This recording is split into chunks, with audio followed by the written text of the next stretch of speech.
नमस्कार साथियों, एक बार आपका फिर से स्वागत है 5 का पंच में। शानदार 5 क्वेश्चन और उनसे भी शानदार उनकी एक्सप्लेनेशन। तो चलिए शुरू करते हैं आज के क्वेश्चंस। तो पहला क्वेश्चन आपके सामने है, people who are categorised on the basis of economic condition. यहाँ पे हम इकोनॉमिक कंडीशंस को देख रहे हैं, वो लोग जो आर्थिक स्थिति के आधार पर वर्गीकृत किए जाते हैं। तो अगर हम आर्थिक वर्गीकरण देखें,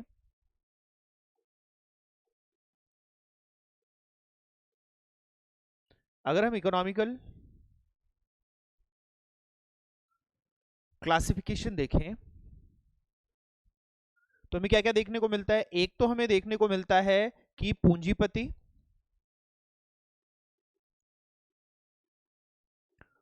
और हमारे पास जो देखने को मिलेगा मजदूर वर्ग। कैपिटलिस्ट होते हैं और हमारे पास लेबर होता है। या दूसरा, हम अगर इनकम ग्रुप के हिसाब से देखते हैं तो हाई इनकम ग्रुप,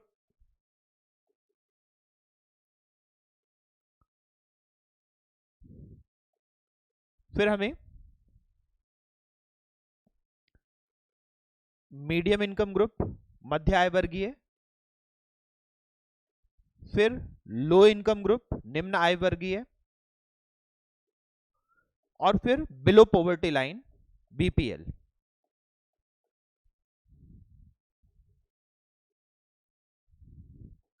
यानी जो हमारे पास सबसे निचला तबका होता है।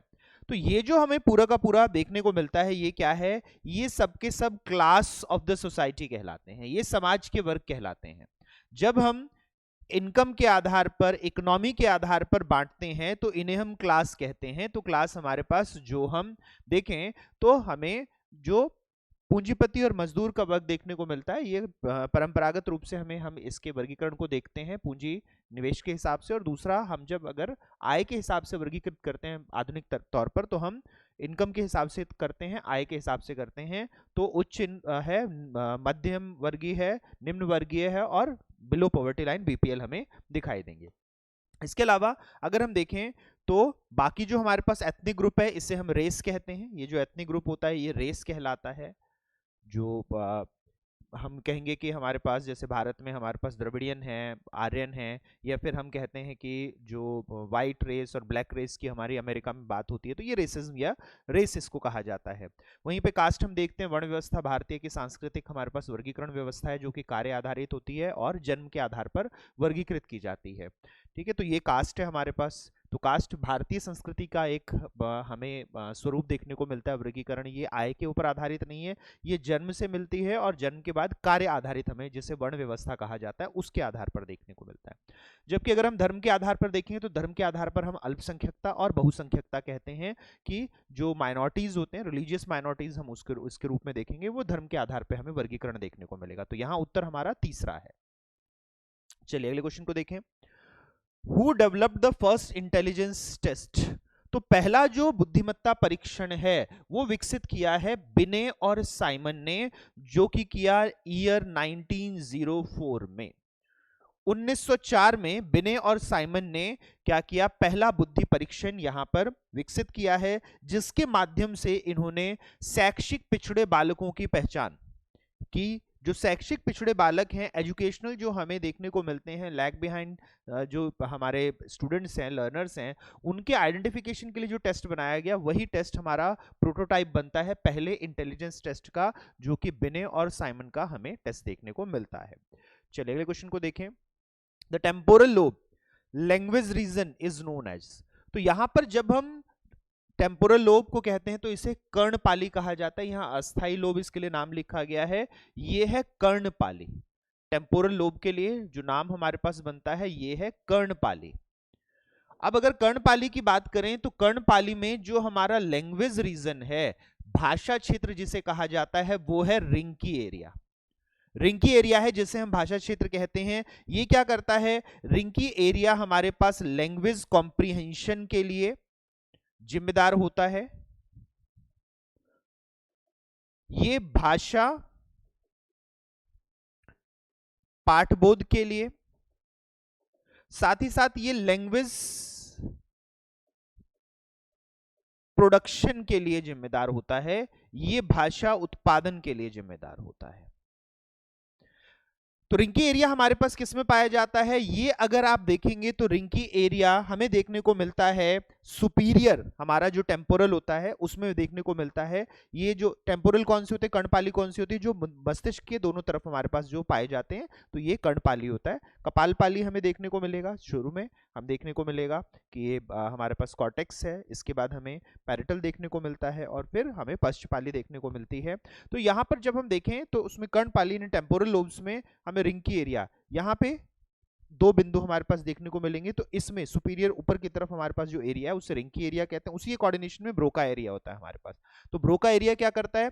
ब्रोका एरिया उत्पादन करना है, उसके लिए मोटर स्पीच एरिया, जो हमारे पास वाक का हम देखेंगे कि जो बोलना है हमें, उसके लिए जो गामकता चाहिए, जैसे मेरे को मुंह को हिलाना है, मेरे को जीभ को हिलाना है, मेरे को कंठ से स्वर निकालना है, इसके लिए जो मोटर कमांड्स दी जाएंगी, गामक आदेश जो दिए जाएंगे दिमाग के द्वारा, वो जो देता है वो ब्रोका एरिया देता है। तो ये हमें क्या देखने को मिल रहा है? ये वाक गामकता क्षेत्र देखने को मिलता है। इसे हम वाक गामकता क्षेत्र कहते हैं, जो कि हमारा ब्रोका एरिया हमें देखने को मिलता है। जबकि अगर हम मॉर्गन की बात करें तो मॉर्गन हमारे पास मीडियल टेम्पोरल एरिया है। ये मीडियल टेम्पोरल है हमारे पास, हम इसे मीडियल टेम्पोरल कहते हैं। यानी यहां पर अगर हम बात करें लोब में, तो इस लोब में हमारे पास हिप्पोकैम्पस होता है, एमिगडाला होता है, और साथ ही साथ ये पैरेटल लोब से और जो हमारे पास ये हमारा कॉर्टेक्स होता है, इससे इन सबको, और फिर स्पाइनल कॉर्ड होती है, मेरुदंड होता है, इन सबको ये एसोसिएट करता है। तो जो मीडियम टेम्पोरल होता है ये किसका करता है? ये हमारा मेमोरी सिस्टम बनाता है। जो हमारी स्मृति प्रणाली बनती है, स्मृति प्रणाली में, और जिसमें हम देखेंगे कि हम सभी के सभी शब्द और उनके अर्थ को अपने मस्तिष्क में धारित करते हैं। We store various kind of words and their meanings. तो इसके लिए मेमोरी की जरूरत होगी। तो ये मेमोरी जो हमारा सिस्टम होगा वो मॉर्गन एरिया बनाता है। मॉर्गन एरिया पूरा का पूरा हमारा मेमोरी एरिया लेके चल रहा होता है। वहीं पर जब हम सैरिंगटन क्षेत्र की बात करते हैं, तो सैरिंगटन क्षेत्र का मतलब हमें देखने को मिलता है विजुअलाइजेशन। हम किसी चीज को, यानी हमने सेब को देखा तो सेब को देखकर हम कहते हैं ए फॉर एप्पल, ए को देख के हम साउंड को याद करते हैं। तो साउंड हमें किस में देखने को मिल रहा है? साउंड हमें देखने को मिल रहा है रिंकी एरिया में। स्टोर कहां हो रहा है? स्टोर हो रहा है मॉर्गन एरिया में। उसको बोलने के लिए हमारे होठों को और हमारे गले को और हमारे पूरे मुंह को कौन हिला रहा है? वो हिला रहा है हमारा ब्रोका एरिया। लेकिन जो यहां पर हम पूरा का पूरा सैरिंगटन एरिया देखेंगे, इसमें हम देखेंगे कि वो विजुअल रिप्रेजेंटेशन यहां पर होगा। तो जो विजुअल स्टिमुलाई रिप्रेजेंटेशन है, जो कि हमें चाहिए होता है किसके लिए? भाषा की शुरुआत करने के लिए। यानी ये जो सेब है, इसको देखकर हम एप्पल बोलेंगे। तो ये जो देखना है, प्रत्यक्षीकरण है, ये जो विजुअलाइजेशन है, ये विजुअलाइजेशन कौन करेगा? तो ये विजुअलाइजेशन सैरिंगटन एरिया करेगा। विजुअलाइजेशन सैरिंगटन एरिया करेगा। तो यहां हम देखते हैं कि ये है चाक्षुष उद्दीपक प्रत्यक्षीकरण, वो होता है सैरिंगटन एरिया में। तो ये चारों ही हमारे पास किससे जुड़े हुए हैं? ये चारों ही हमारे पास भाषा से जुड़े हुए हमें देखने को मिलते हैं, चारों ही भाषा से जुड़े हुए हैं। चलिए अगले क्वेश्चन को देखें। Which of the following should a teacher adopt in a lecture? एक शिक्षक को व्याख्यान में निम्नलिखित में से किसे अपनाना चाहिए? तो यहां अगर हम देखें तो हमें क्या दे रखा है? इंटोनेशन की बात की गई है, स्वराघात की बात की गई है, 4 तरह के टोन हमें दिए गए हैं। अगर हम इसको देखें तो इंटोनेशन यानी स्वराघात हमारा कैसे होगा जब हम लेक्चर ले रहे होंगे? जब हम लेक्चर लेते हैं, यानी हम जब कोई भी चीज परंपरागत रूप से पढ़ा रहे होते हैं, तो हमें क्या देखने को मिलेगा? तो हमें देखने को मिलेगा कि यहां पर हमारा जो टोन होना चाहिए वो बिल्कुल स्पष्ट होना चाहिए, प्रिसाइज होना चाहिए, स्पष्ट होना चाहिए और प्रिसाइज होना चाहिए। लेकिन साथ ही साथ निम्न नहीं होगा, उच्च हमें देखने को मिलेगा, हाई हमें टोन देखने को मिलेगा। यानी हमारा स्वर स्पष्ट भी होना चाहिए और आखिरी बच्चे तक भी पहुंचना चाहिए। इस चीज को हम यहां पर ले रहे हैं कि हमारा स्पष्ट भी हो और आखिरी बच्चे तक भी पहुंचे, इसको यहां पर हम सुनिश्चित करते हैं। हमें क्या देखने को मिलता है? तो हमें देखने को मिलेगा यहां पर उत्तर तीसरा रहेगा। चलिए अगले क्वेश्चन को देखें। Bipolar disorder is which type of disorder? जो हमारा द्विध्रुवीय है, जो हमें द्विध्रुवीय विकार देखने को मिल रहा है, वो किस प्रकार का विकार है? तो यहां अगर हम द्विध्रुवीय विकार को देखें तो हमें देखने को मिलता है दो ध्रुव किस चीज के, बाइपोल किस चीज के? तो वो है मूड के, मनोदशा के। तो जो हमारा द्विध्रुवीय है वो एक मूड स्विंग डिसऑर्डर है, वो एक मूड स्विंग डिसऑर्डर है, यानी वो एक मनोदशा दोलन विकार है। और ये मनोदशा दो चीजों के बीच में दोलन करती है, एक पोल और दो दो सेकंड पोल। जो हमारे दो पोल होते हैं इनके बीच में देखने को मिलेगी हमें, तो फर्स्ट पोल और सेकंड पोल के बीच में देखने को मिलेगी एक ध्रुव। तो फर्स्ट पोल हमारा क्या होता है? वो होता है लो डिप्रेसिव, अचानक लो डिप्रेसिव हो जाता है और अचानक हमें हाई मैनिक देखने को मिलता है। यहां पर एक बारी तो हमें देखने को मिलेगा निम्न अवसादी व्यवहार,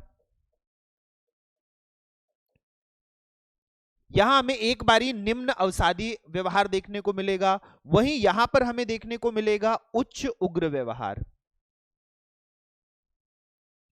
तो जो हमारे पास उच्च उग्र है इसके बीच में दोलन करता रहेगा, स्विंग करता रहेगा कि एक व्यक्ति का मूड, अगर उसकी मनोदशा स्विंग करती रहती है, कभी अवसादी हो जाती है, कभी उग्र हो जाती है, कभी अवसादी हो जाती है, कभी उग्र हो जाती है, तो हम यहां पर क्या देखेंगे? मूड स्विंग डिसऑर्डर देखेंगे। और यही हमारे पास बाइपोलर डिसऑर्डर कहलाता है। तो बाइपोलर डिसऑर्डर के लिए हम नाम देते हैं मूड स्विंग डिसऑर्डर का, और ये एक मूड डिसऑर्डर है। तो साथियों ये थे आज के 5 प्रश्न। उम्मीद करता हूं कि ये पांचों प्रश्न बहुत बेहतर तरीके से आपको समझ में आए होंगे। इसी तरह के और वीडियोस लेके मैं आपके सामने फिर से प्रस्तुत होता रहूंगा। जितने साथी इस वीडियो को अभी देख रहे हैं और बाद में देखेंगे, आप सभी का तहे दिल से धन्यवाद। फिर मिलेंगे साथियों, नमस्कार।